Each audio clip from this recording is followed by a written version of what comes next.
This is going to be a really kind of a fun and nice little caddis larva pattern.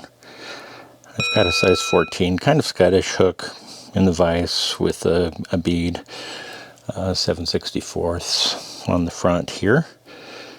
And we're just going to attach some 14-aught sheer olive thread. You can use whatever color thread you want. That's going to kind of match the pattern that you're tying, or the bugs that you have in your area.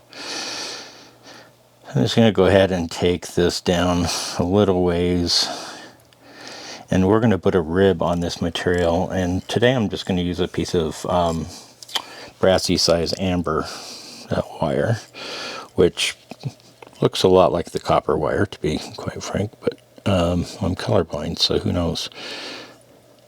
Sometimes what I'll do is what I just did there is kind of sink that wire inside of the bead itself, but you'll want to double check that it's not sticking out of the front of the bead.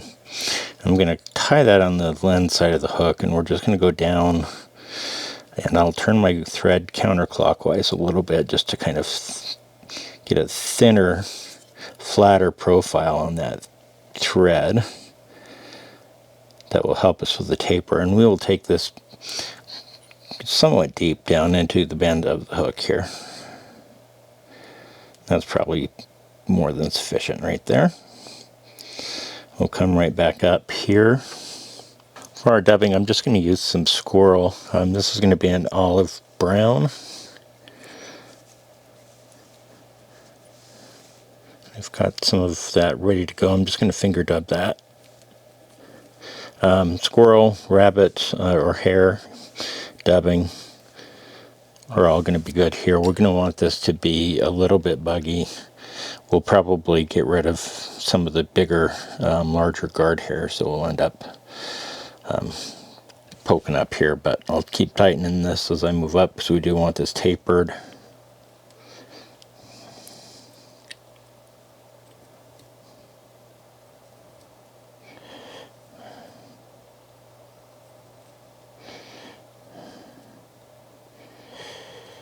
We're going to take it up maybe 2/3 of the way.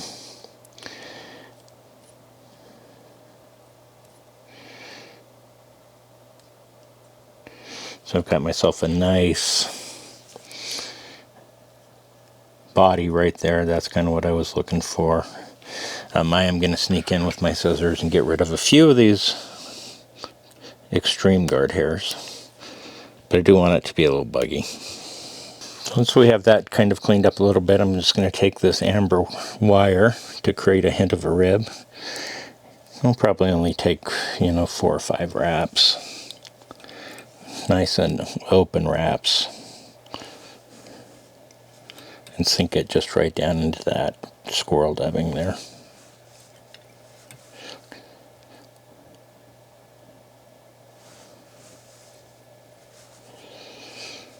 That's about where I'm going to want to stop.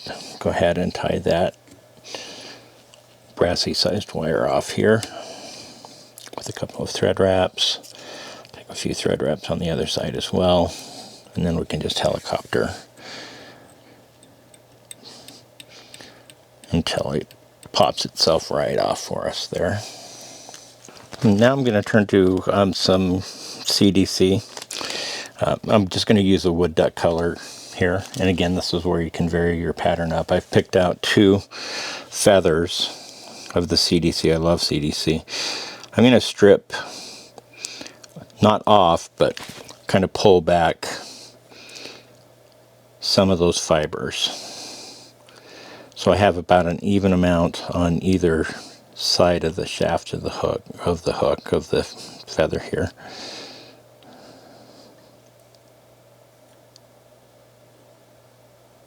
Once I have that kind of looking that way, we're going to tie the first one on the lens side of the hook here.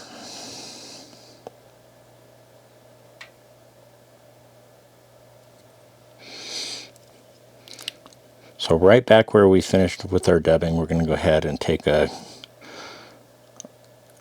wrap or 2 to attach that CDC feather.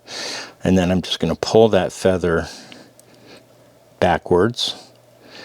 And it's going to become kind of the hint of a little wing here. And I want that wing to, at best, go back to the back of the shank of the hook there. Not too much further than that. And once I've got that tight in there, I'm going to go ahead and come in with my scissors and I'm going to snip it right off at the stem here. And we'll go back and do some cleanup. I don't want to throw this away because we're going to use this for some dubbing here in just a minute. So the next one we're going to tie in on my side of the hook, and we're going to do something very similar just so we have a wing on either side here. Get that secured down with a couple thread wraps. And just like we did on the other side, I'm just going to pull that backwards, a little bit upwards, until I get it to about the same length as what I'm seeing with that other wing that we put in here. That's fairly close. I'm going to go ahead and crank down and tighten these guys down now.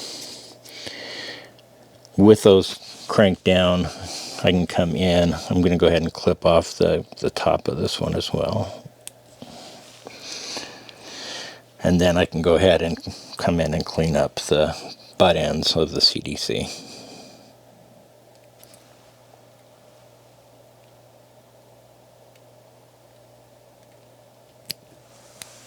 So hopefully you can see we've got these nice two little nubs of wings coming out here. I'm just going to go ahead and clean things up, moving up towards behind the bead here.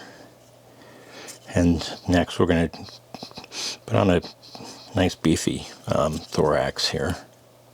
So for our thorax, I'm using the more of a rusty brown dubbing. I've also taken some of the CDC fibers from these two wings that we just created, and then I'm going to add to that just a little bit of ice dub. In this case, I'm just going to use some pheasant tail just to give it a little bit of extra shine, and you're not going to need a lot of it. It goes a long ways. And once I have all of that kind of glommed together in my hand, I'll just kind of mix those in my fingers just by kind of pulling them apart.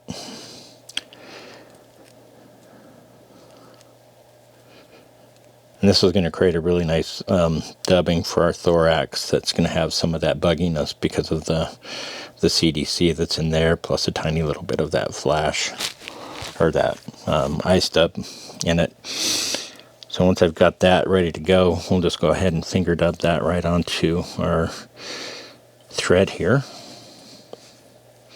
Probably a lot more than I need on here right at the moment, but it's okay. So we're just going to take that back right into those two wings that we just created.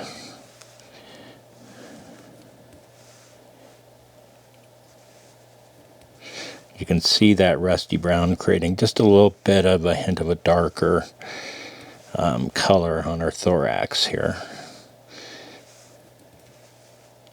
I'll just continue tightening as we work our way back.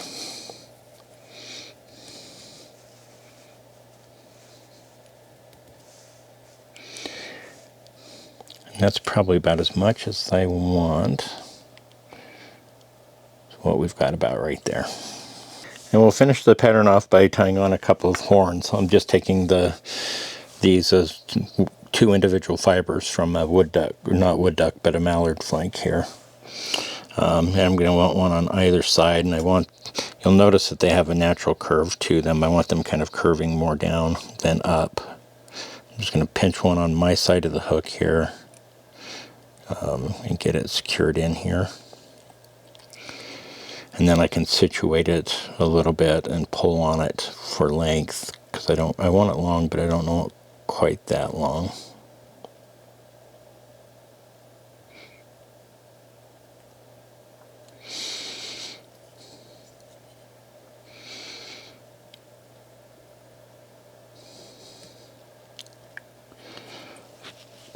Once I've got one of those secure, I can just come on in with my scissors and I'll just clip off the butt end.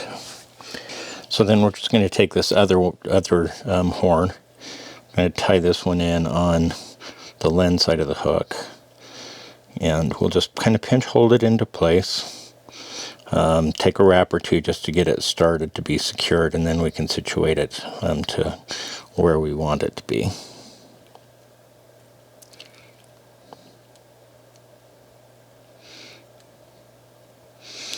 Aside from where I want it to be, I also want it to be the same length as the other.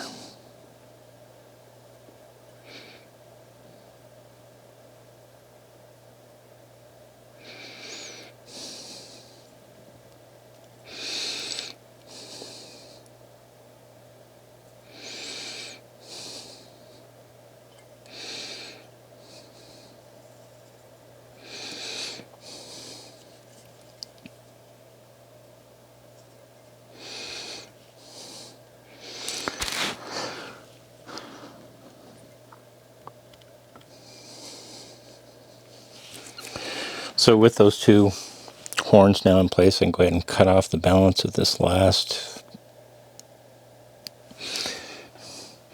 mallard fiber there. Give myself a little bit of extra thread so that we can go ahead and whip finish.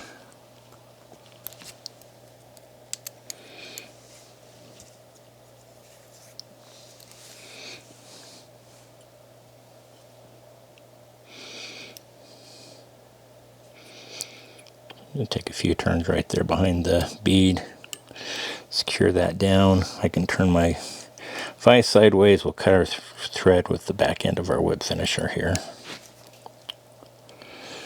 So there you have it, the caddis larva.